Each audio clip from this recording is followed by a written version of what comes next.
ಲಿಂಗೇಶ್ವರನ್ನು ನೆನೆಸುತ್ತಾ ಶ್ರೀ ಸೋಮಲಿಂಗೇಶ್ವರನ ಪಾದಗಳಿಗೆ ನನ್ನ ಶಿರವನ್ನು ಪುಡಂಬಟ್ಟು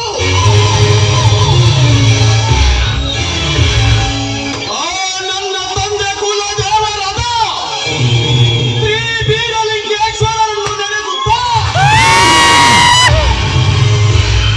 ಈ ಒಂದು ನಾಟಕವನ್ನು ಪ್ರಾರಂಭ ಮಾಡುತ್ತೇನೆ.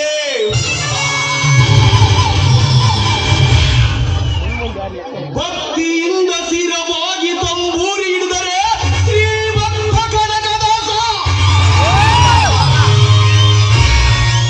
ತಲೆ ಎತ್ತಿ ಕೈ ಮುಗಿದು ಭಂಡಾರ ಧರಿಸಿಕೊಂಡರೆ ಬೀರಪ್ಪನ ಕುಲದಲ್ಲಿ ಹುಟ್ಟಿದ ಕುಲಜಂತಿ ಮಾಲಿಂಗ.